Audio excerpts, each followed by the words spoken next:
Well, Lakota fam, the topic of this video is going to be, was Turbo Belly a reptilian Nephilim Psyops? The reason why I'm doing this video is because about a month and change ago, me and this elderly brethren from Jamaica was going back and forth. I probably wouldn't even be doing this video if it wasn't for him replying to my comments. So I want to thank him. At first I was going back and forth with him because I didn't like the way he had came with my comment. You know, I was like, who the fuck you think you're talking to? But I eventually ended up squashing it.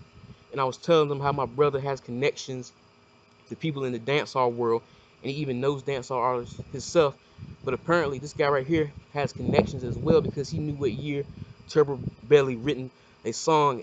He was telling me that that song "Kill Your Mate" was written in 1989 and released. It was recorded in 1992, but written in 1989. But he was telling me that Capleton and Turbo Belly both were psyops because I had replied to somebody's comment. Somebody had left a comment saying that Turbo Belly was the first Capleton, and I had left a comment saying the first person to bite all Capleton's lines because I had heard from my brother that Turbo Belly had copied off of Capleton's style, but I also heard from somebody else that Turbo Belly was a pirate of Capleton's style.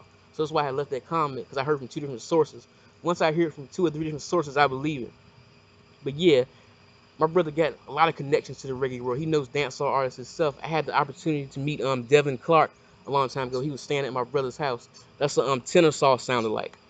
And I also had the opportunity to meet this brethren right here. His name is Sugar D. He's a good artist. That's Capleton right there in the middle, and that's my brother to the very left. And also the reason why I'm doing this video is because I had came across some very suspect looking footage of Turbo Belly. It looked like it could have been a hologram failure, because I always wanted to know what this guy looked like on stage live, and I finally got my wish this year. I think, yeah, it was this year.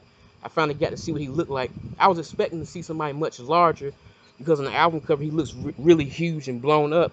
I think even my brother thought he was big because I remember the day we had came home from the store to play his CD. He was like, "Damn, I see why they call him Turbo Belly." But he actually wasn't that big. You can see on the back of the cover that he wasn't that big. But not all Nephilims are going to operate in giant vessels, though.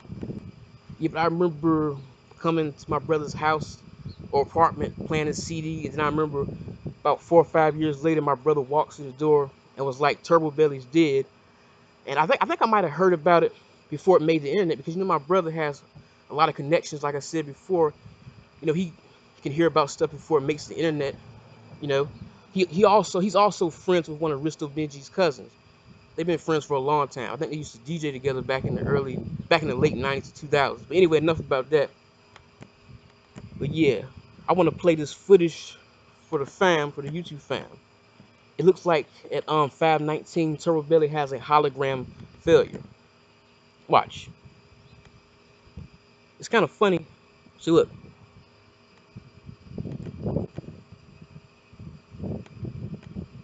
See, look right there. What's that? Is that his tongue coming out? That doesn't look like a normal human tongue. And also, I got some screen captures of him live. You can see he's not that huge. See, look right here. It look like it could be a possible slit in his eye right there. See? Yeah. And there's an article on the internet about his death. It says he was shot and killed, but actually the article got it wrong. They stabbed him first, and then they came back later and shot him up. Yep. Also, I want to share this photo with you. Was he hinting at being a Nephilim giant with his hat on? Somebody else had brought this to my attention about this giant hat. Was he hinting at being a Nephilim giant with his hat on? Leave your comments in the comment section. I would love to hear your thoughts. Was he a psyops? Did he kill off his character? Or was his death, you know, some petty street drama? Leave your comments.